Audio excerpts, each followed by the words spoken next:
Hvala lepa, dober večer, tudi z moje strani.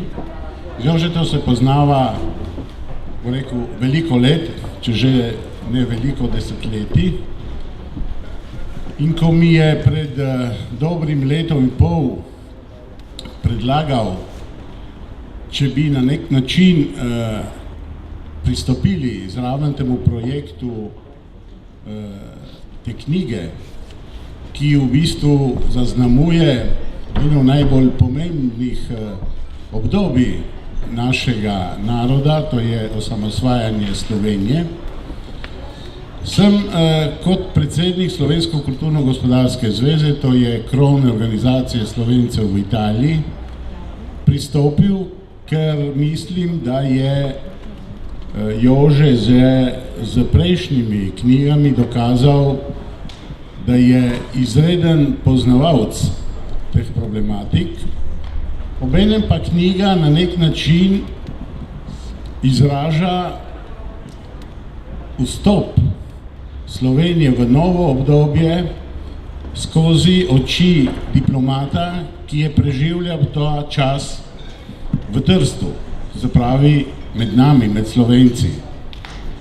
In verjetno tudi Jože ima neke vrste rekord, saj je bil v tem začetnem obdobju je bil generalni konzul Jugoslavije, zaključil pa je kot generalni konzul Slovenije. In tudi tu verjetno bo znal Jože povedati marsikaj zanimivega. Glejte, ko smo Slovenci skupaj z vsemi elementi v Sloveniji zaznali, da obstajajo vse možnosti, da bi Slovenija postala samostojna in s tem tudi na nek način se približala tem evropskim dinamikam, nam ni bilo vseeno in smo skušali na vse načine pomagati, da bi to se zgodilo primerno in pozitivno. In tukaj je nastalo nekaj, kar smo se bali, ampak nismo znali in nismo si mislili, da se bo šlo v tako ostrino. In sicer krajevna politika, predvsem desno-sredinska politika, se je trdo zoperstavila temu, da bi Slovenija postala samostojna. Izrazila je veliko negodovanje in vplivala tudi na odločitve Rima, ali naj prizna samostojno Slovenijo.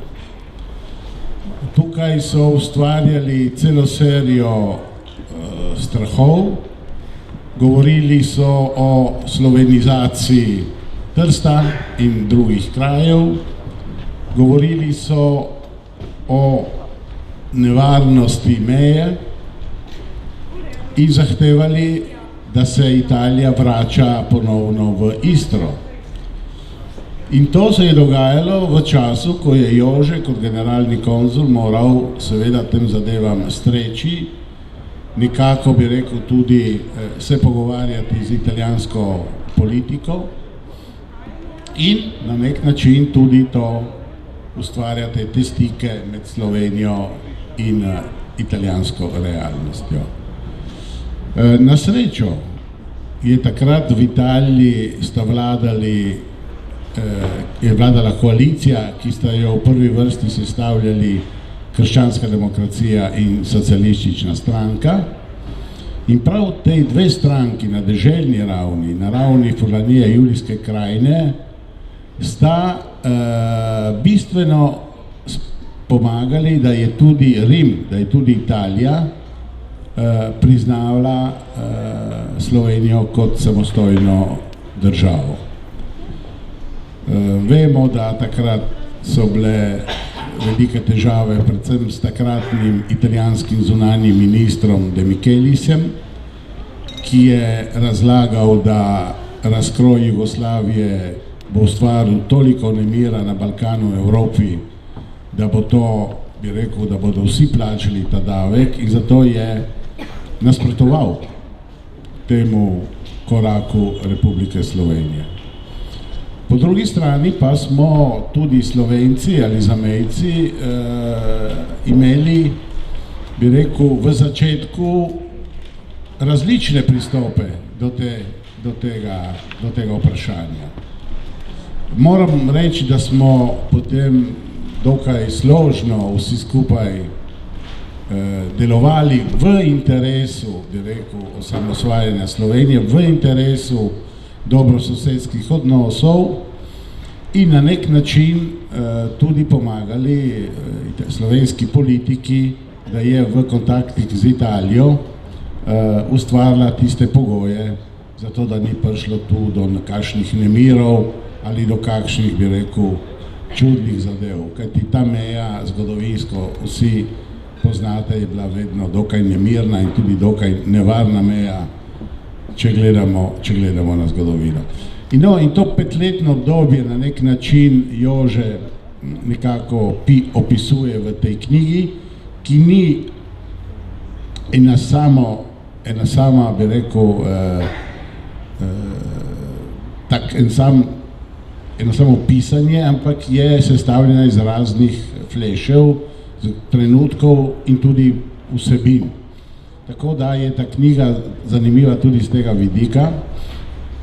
Moram reči, da je ta knjiga zanimiva, kaže tudi drugo dejstvo, in s tem tudi zaključim, da je to med najbolj prodanimi knjigami v naši tržaški knjigarni. To se pravi, da je prišla primerno med bralce, slovenske bralce v Italiji, in jaz sem mnenja, da bi ta knjiga morala priti tudi v naše šole, ker je v njej veliko informacij o obdobju, ki izgleda že daleč, ampak je precej časovno blizu, in tudi zaradi tega se čutim dolžnost, da se v imenu Slovencev v Italiji zahvalim Jožetu Šušmelju.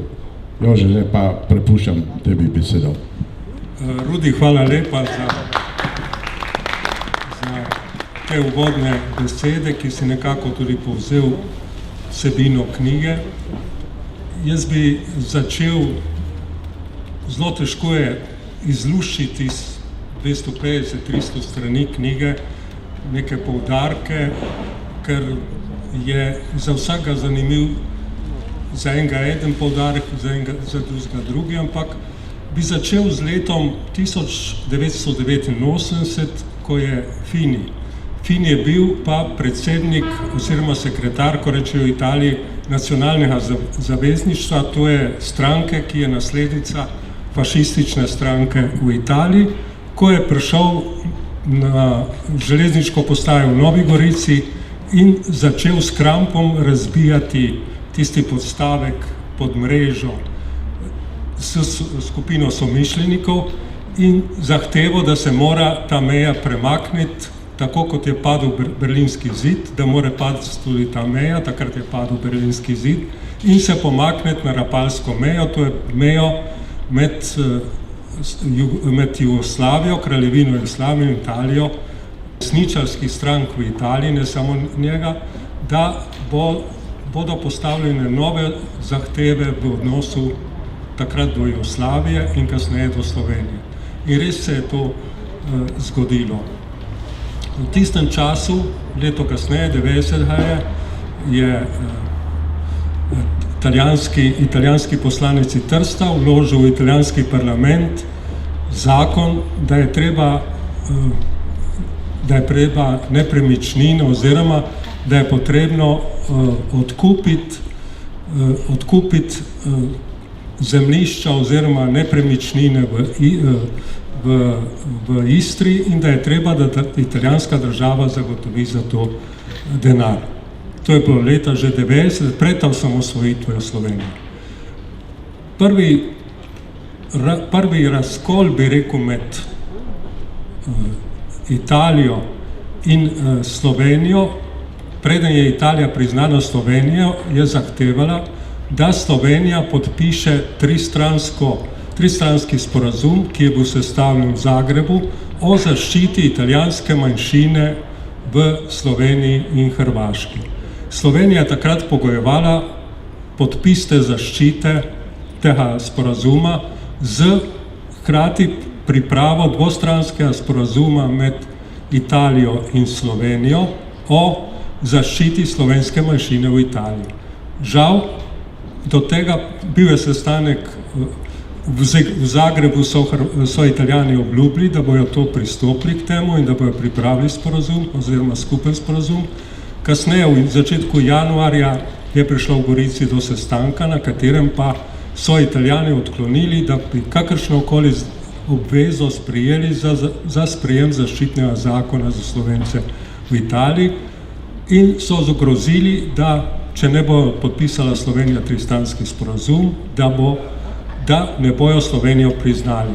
Šlo je se zelo na kratko, to je bilo 10. januarja, mislim, v Gorici, 15. januarja pa so vse evropske države leta 1991 priznale Slovenijo in bojazen je bila, da bi Italija se temu izognila.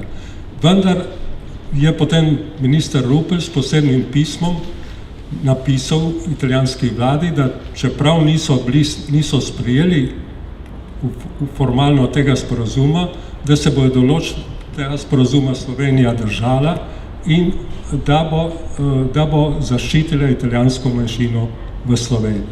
No, po tem dogodku so pa začeli še novi spori. Julija leta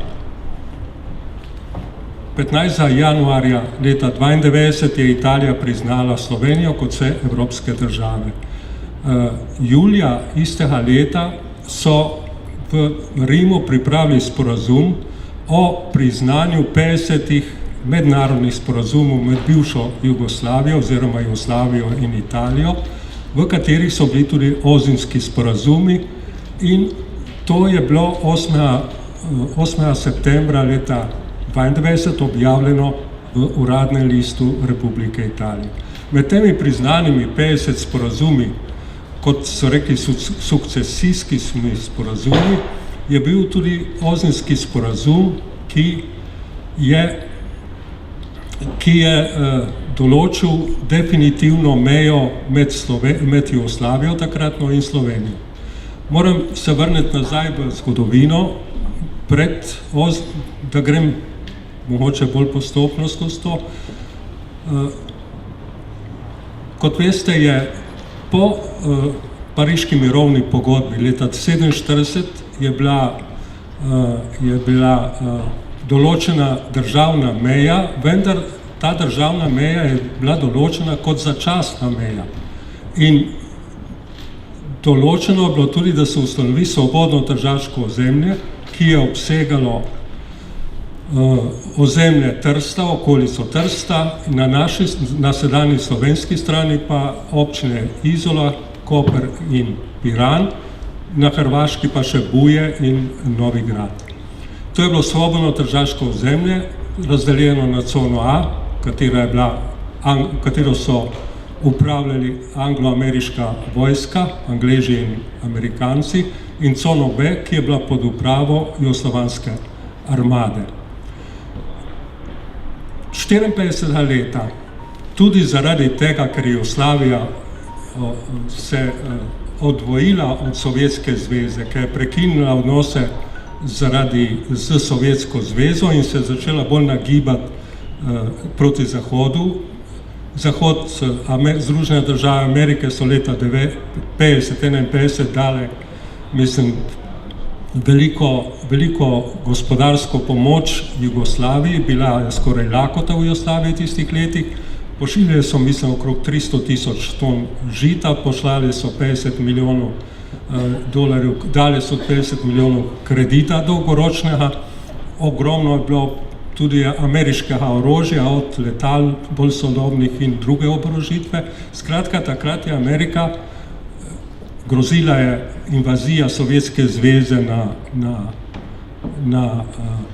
na Jugoslavijo, bilo je vprašanje dni, kdaj bo Sovjetska zveza s zavezniki zasedla Jugoslavije.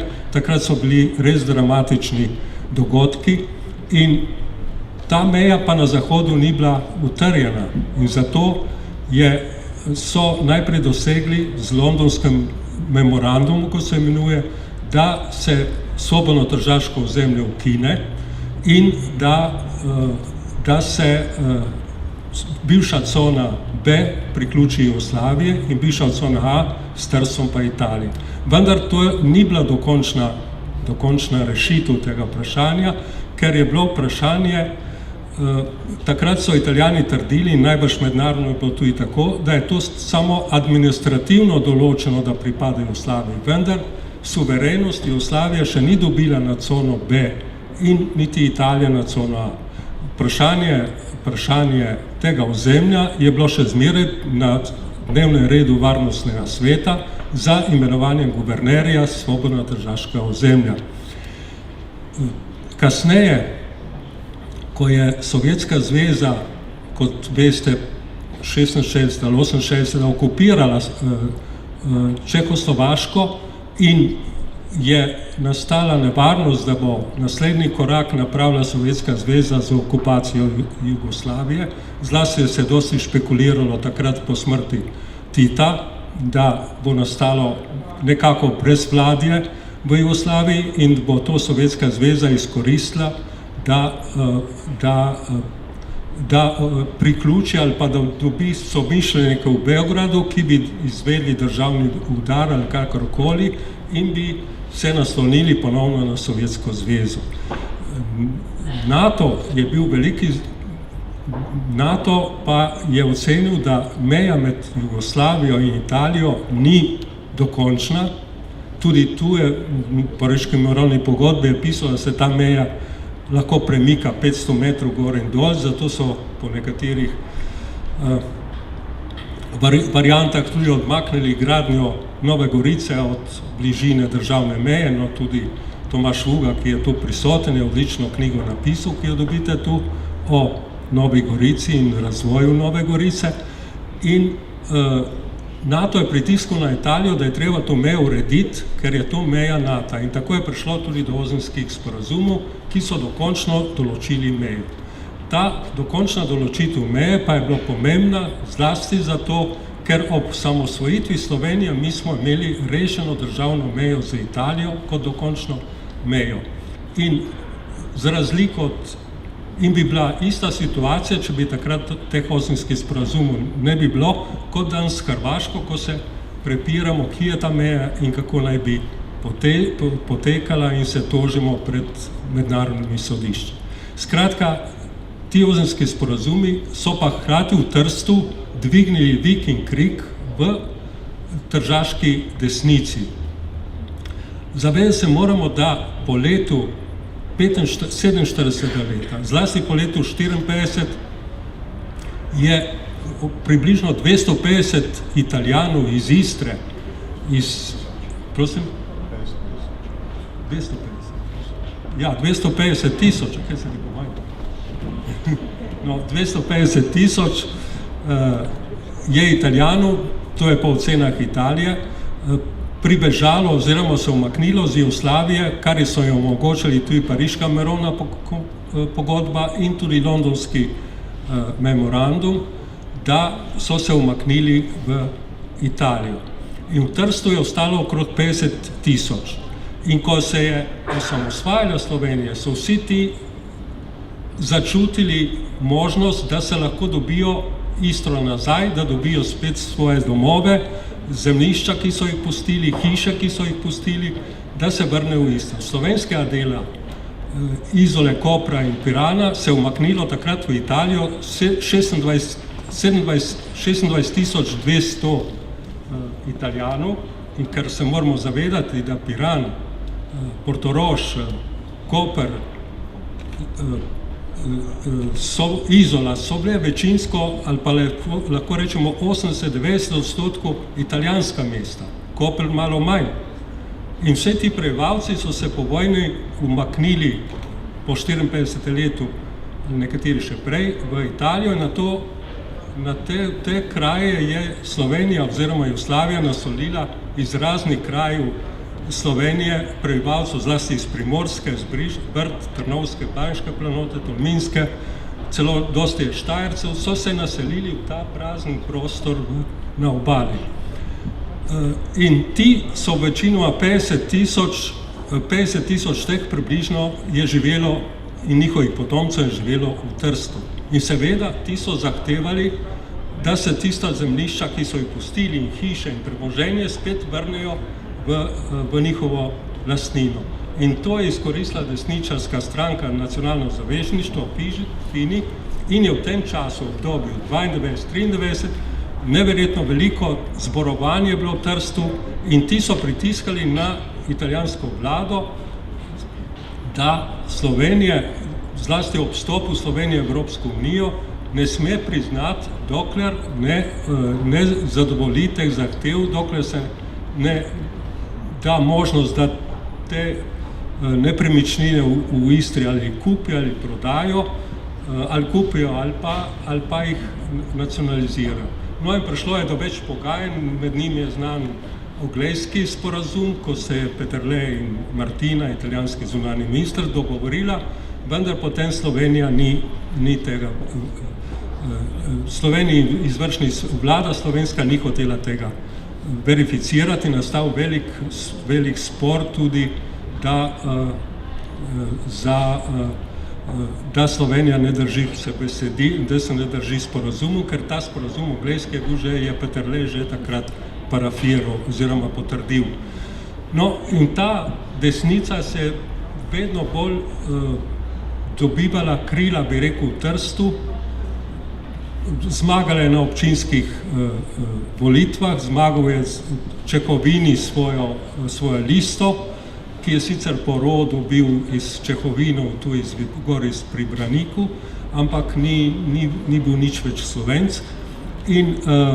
In ta desnica je zmeraj bolj krepila in spodbujala ljudi, da s temi zahtevami, če bi rekel, šovinističnimi zahtevami. In v tem obdobju je najbolj, bi rekel, nastradala slovenska manjšina v Trstu, zlasti v Trstu, deloma tudi v Gorici, ko so jim začeli, ko je bila desničarska občinska oblast, tam je bil župan Stapieri, bivši pilot italijanski, ki je načrtno začela ukinjati pravice Slovencev, ki so jih imeli dolgo leta. Ukinili so pravico pisanja slovenskih vlog in prošenj na občino, zahtevali so v italijanščini, ukinili so dvojezičnost v teh sosvetih, ki so rajonskih sosvetih, prej so bili na teh sosvetih prisotni prevajalci, ki so prevajali in tako naprej. Fini je šel celo tako daleč, da je v tistem obdobju šel v Beograd in se sestal z Miloševićem. Milošević je seveda pristal na njegove zahteve in je rekel, da je pravica Italije, da se vrne nazaj v slovensko primorje, da dobi nazaj Istro in da dobi nazaj Dalmacijo, skratka, da gre Italija na bivše meje po prvi svetovni vojni.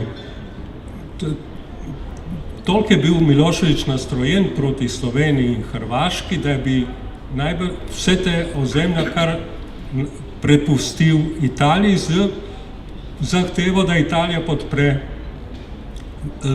podpre Miloševića pri njegovi politiki na Kosovu in drugje in pri mednarodnem priznanju. Skratka, tu je bil en kup, bi rekel, pritiskov na Slovenijo, da bi pod pogojem, da da Italija soglasje za vstop v Evropsko unijo, da dobi Italija določene koncesije, bodisi v Istri z vrnitvijo nepremičnin ali pa drugih oblik, spremembe državne meje je bila tudi takrat zahteva in druge zahteve. V tem položaju, v tem kotlu, bi rekel, političnih negodovanj, političnih pritiskov na Slovenijo je najbolj nastradala, bi rekel, slovenska manjšina v Italiji. Trst je leta po razglasitvi Slovenije leta junija, 26. junija 91, so na mejni prehod, na vse mejne prehode prišle jugoslovanska vojska. Zlasti močna je bilo na Fernetičih. Na Fernetičih so prišla tudi posebna ekipa policije, s policistov in carinikov iz Beograda s helikopterjem in so zavzeli mejni prehod. V tistem Trst je bil izoliran od Slovenije. Prej je reka avtobusov, avtomobilov, vlakov vozila iz cele Jugoslavije v Trst na kot eno nakupovalno središče in Trst je takrat blestel, bi rekel, v trgovinah, v prodaji, bil je poln, kot so rekli, jugotov, ki so nosili ogromne denarje v Trst. Vi se starejši tudi spomnite, da podobno v manjšem meri je bilo tudi v Gorici ali pa v drugih krajih ob meji. Kar naenkrat je ta množica ljudi, ki so držali Trst po konci, zginila. Jih ni bilo več. Čezmejni prehod na Fernetičah, ko je zasedli JLA, ni bilo skoraj nobenega prometa. Trst je ostal izoliran, prazen, skoraj bi rekel mesto duhov. Prazne ulice, ljudje, trgovci začeli negodovati, kaj hoče ta Slovenija, kaj se izmišljuje, ker so bili nezadovoljni, ker je prekinila ta trgovski tok. No, in tem je bila tudi krivc slovenska manjšina.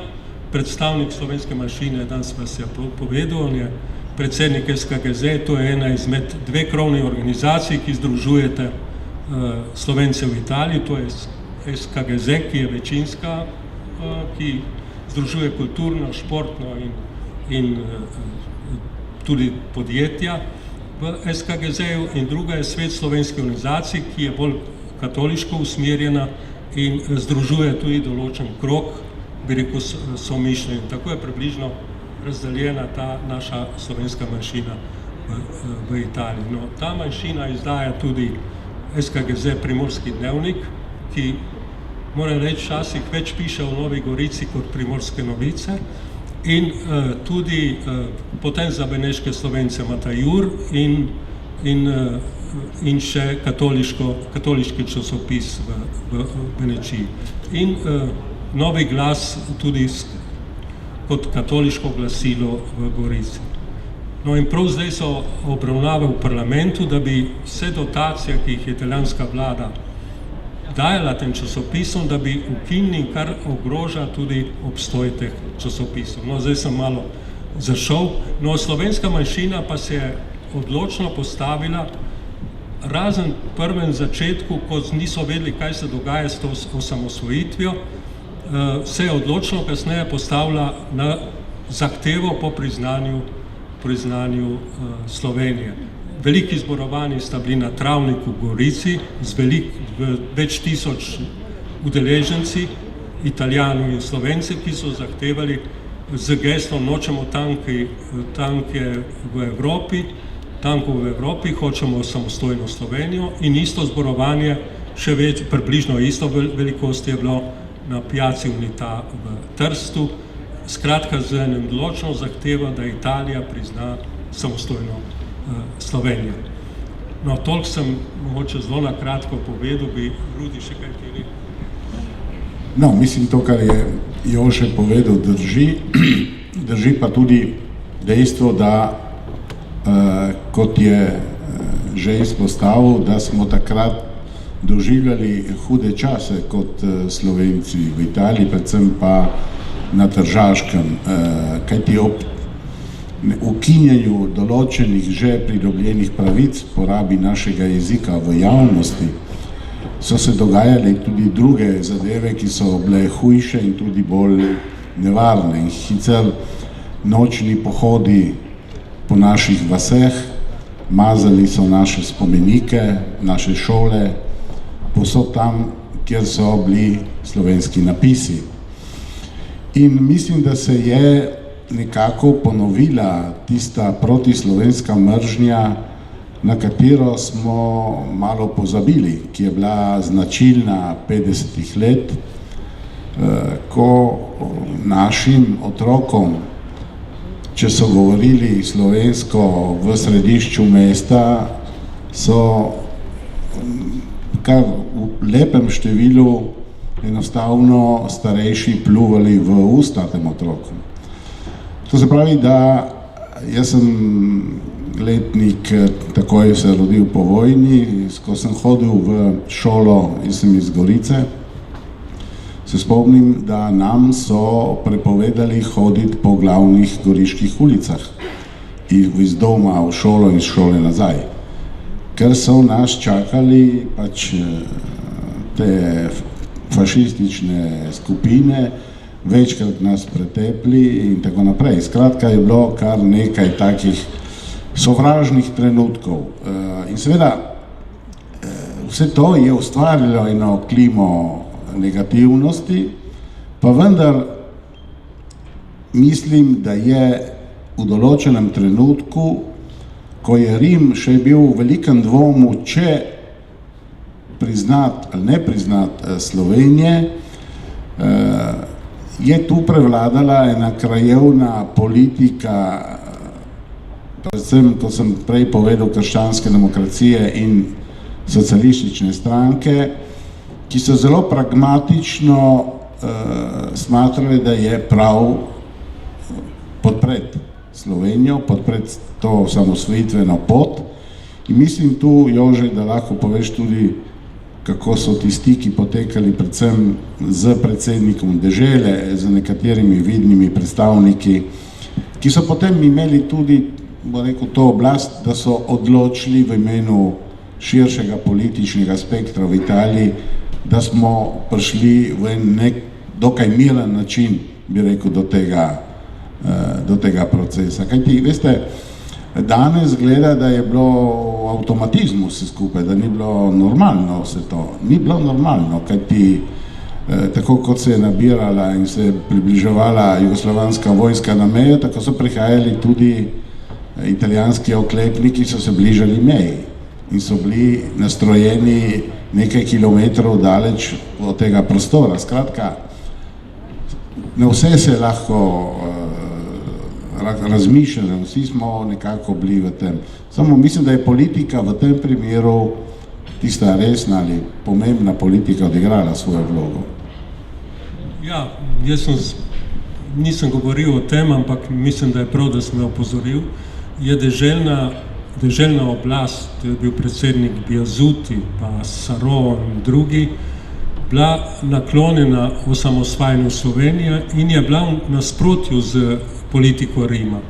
Kot si prej rekel, De Michelis je bil odločno za to, da ne samo De Michelis, na čelu tega so bile Združene države Amerike, je bila za njo Velika Britanija, Francija, Italija, ki so nasprotovali, da bi Jugoslavija se razdelila oziroma da bi nastalo na ozemlju Jugoslavije več samostojnih držav.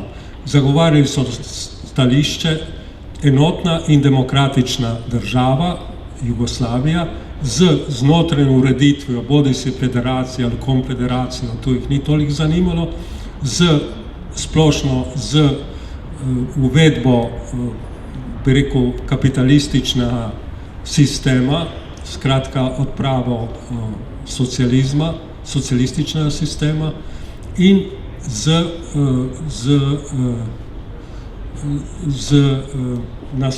naslonitvijo tudi na Zahod. Tu so bili tudi, ocena je bila, da bi katerakoli osamosvojitev, katerekoli republike, da bo to sprožilo državljansko vojno v Jugoslaviji, kar se je kasneje seveda tudi zgodilo, ampak niso toliko nasprotovali oziroma toliko pritiskali na Miloševića, da bi spremenil to politiko v Jugoslaviji oziroma da bi ga prisilili, da pristopa drugače, ampak so, bi rekel, bolj oddalč gledali, kako se bo znotraj urejale stvari. In De Michelis je bil na tem stališču, da mora ostati Jugoslavija enotna, demokratična, in to je tudi povedal, šel v Beograd na sestanek z Miloševićem in mu je rekel, tudi čez 50 let ne bo uspelo, da bo Slovenija ali Hrvaška samostojna država. In spremeniti to politiko je bilo prav tudi zasluga dežele Furlanije Julijske krajine z pritiski na Rim, da mora priznati Slovenijo. K temu je pripomoglo pa tudi to, da je v tem obdobju 1991-1992 bilo nešteto obiskov tako slovenske vlade pri deželnemu predsedstvu Furlanije Julijske krajine, kot tudi posameznih stikov, ki so bili od Benečije do Trsta. Razni ministri so prihajali takrat, to v knjigi tudi opisujem, in so s tem seveda Bjazuti pa tudi pritiskal na Rim, da je seveda treba to urediti, ker tudi javno mnenje po zasedbi mejnih prehodov strani vojske se je v Italiji nagibalo, v Furlaniji Julijski krajini zelo nagibalo v korist priznanja Slovenije in so tudi z raznih zborovanj občin pošiljali v Rim zahteve, zlasti iz slovenskih občin, da naj italijanska vlada prizna državo Slovenijo. In tudi v drugi strani so pa ti deželni prvaki ali funkcionari odpirali našim vrata v Rimu, tako da so bili od Kučana, Peterleta, Rupla, so bili sprejeti in to so uredili strani dežele Furlanije Julijske krajine, da so ti sprejemali naše poslance. Na to sem se spomnil zdaj te dni, ko je prišel predsednik Katalonije na obisk Slovenijo, kakšen vik in krik je bil, da ga ne sme nobeden sprejeti, da se bo zamiril ne vem komu, v Španiji in to. Ista situacija je bila takrat, kako bo sprejel enega predsednika nepriznane države na državnem nivoju v Rimu, vendar prav s pritiskom teh deželnih oblasti so uspeli, da so recimo Kučana pa Peterleta sprejeli kot predstavnika države, ko ni bila Slovenija priznana v Rimu, vsemi državniškimi častmi. In noben takrat ni govoril, da se to ne sme na državnem nivoju. Ampak Italijani so to, bi rekel, uredili. Drugo, kar je bilo, samo še eno epizodo, ko sem rekel prej, da so mejni prehod Fernetiči zasedli jugoslovanska vojska s policija in to jaz sem bil še na jugoslovanskem konzulatu, smo dobili od njih prošnjo, da je treba njih pomagati, da bi se radi umaknili v Italijo. Ker so bili obkoljeni s teritorijalno obrambo, ti cariniki in policaji jugoslovanski, bilo jih je 28 ali 30, vojska se je jugoslovanska prej umaknila z mejnega prehoda in Benko, ki je sedaj veleposlanik slovenski v Rimu, je šel takrat na mejni prehod, sem rekel, beži urediti, kako jih spravimo dol. In ko je prišel na mejni prehod, mu je karabiner rekel, ko je rekel, da hoče iti čez na jugoslovansko stran, mu je karabiner rekel, si nor, je rekel, vidiš tu gor krogle, vse je bilo postreljeno, ker so ti jugoslovanski cariniki in policaji so zasedli tudi duty free kompas tam in so vse noči, tam je bilo polno alkohola, pili, prepevali in se zabavali, bi rekel. No, ampak uspelo nam je, da smo tem carinikom in policajem priskrbeli dokumente, začasni dovoljenje za vstop v Italijo. Italijani so jih peljali na občino, so jih preoblekli in so jim dali trenirke. dali jim pa štašuto in drugi dan zjutraj so jih odpeljali na vlak, z vlakom so šli v Bari in z Barija v Črnogoro, tako da so prišli domov. To je malo znano, oziroma skoraj ni znana ta epizoda v Sloveniji. Drug tak, poleg tega je bilo pa tudi dosti lepih dogodkov, no, recimo Lokar, to je znan podjetnik v Trstu s kavo, je recimo takratnem obdobju podaril slavo Vojvodine Kranjske v celotni izdaji občini Laško. To se pravi, je ta Vojvodina Kranjska razstavljena na gradu Bogenšperk in če greste, kdaj piše spodaj, da je to darilo Lokarja iz Trsta ali pa razstavo čipk v Benetkah smo organizirali in tako naprej. Ja, jaz preden bi vam dal besedo za kakšno vprašanje, bi nekako aktualiziral to obdobje in sicer postavim sebi in tudi vam neko vprašanje, ki me že nekaj časa nekako, ne rečem mori, ampak ne najdem odgovora zdaj. Glejte, dobili smo samostojno Slovenijo, Slovenija je vstopila v Evropsko unijo, to se pravi, da smo vsi Slovenci pod isto evropsko streho, imamo isti denar, meje ni fizične, pač propustnice ali kakšnih drugih dokumentov ne dajemo, vse prosto, celo bi rekel, te hišice odpravljajo se, brišejo. Ampak kljub vsemu temu, Slovenci na tej strani meje in Slovenci v Italiji ne najdemo skupne govorice. Vsak na svojem in vsak majhen, če se gledamo malo širše. In to najbolj se mi zdi, najbolj eklatantno je tu pri nas, v Gorici, na Goriškem. Tukaj ni Trst Sežana, Trst Koper, kjer je nekaj kilometrov vmes, ali Benečija, kjer so hribi. Tukaj smo vsi skupaj. Pa vendar skupnega delamo ali ustvarjamo zelo malo ali skoraj nič. Se skoraj ne poznamo, vsak hodi v lastno gledališče, vsak hodi v lastno ali v svojo knjižnico, vsak ima svoje prireditve. Nismo ustvarili enega skupnega kulturnega ali športnega društva, pa vendar ni to, govorimo isti jezik. Mi smo oboji, moram rekel, Primorci. In tukaj je eno veliko vprašanje, ki se nam postavlja vnaprej. Številčno naša skupnost se manjša v Italiji. Danes je v naših šolah že nad 60 ali 70 odstotkov otrok, ki so izraz mešanih zakonov. To se pravi, da se spreminja tudi populacija in tako naprej. Prilivov ni.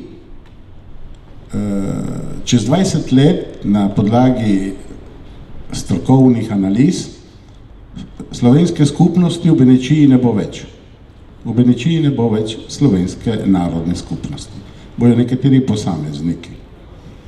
Danes v 7 občinah Nadiških dolin, kjer je 30 let, 20 let od tega bilo 12 ali 13 tisoč prebivalcev, danes jih je 4 tisoč. Se pravi, da tukaj je eno veliko vprašanje, tudi velika odgovornost vseh nas in bi rekel tudi vseh vrhov Republike Slovenije, ki ne morejo si misliti, da je podpora slovenski narodni skupnosti Italiji samo v letni finančni dotaciji. Tako ne gre. Ampak to je vprašanje, ki ga dam bolj v razmišljanje vsem nam Dam pa besedo še enkrat Jožetu, da zaključi ali pa da komentira kaj, kar sem to zdaj izpostavil. Ne, nimam kaj komentirati. Mislim, da je zlasti v Benečiji stanje izredno zaskrbljujoče. In recimo, če v bivši Jugoslaviji ali pa Sloveniji z gradnjo, načrtno gradnjo 3-4 velikih tovarn v Špetru, v Benečiji, v Reziji, je hotela zadržati te prebivalce tam in jih je tudi v tistem času zadržalo. So 200-300 delovnih mest so takrat v Sloveniji odprla. Danes tega ni več, te tovarne so propadle s propadom socialističnega gospodarstva, bi rekel, in tudi drugih oblik gospodarske stimulacije, da bi ohranjali pa da bi začeli na novo ti beneški Slovenci nima. So prepuščeni samo sebi. Če vzamemo za razliko Nemce na Južnem Tirolskem, Bozen in gor, ji drži roko nad njimi Nemčija, tam so večina predstavništva vseh velikih nemških firm imajo v rokah Nemci iz Alto Adige, kot reče. In s tem se skozi to se posredno Nemčija ali pa Avstrija tudi financira to manjšino, ki tam ni manjšina, ampak je v tem okviru celo večina. Hvala lepa, ja, hvala.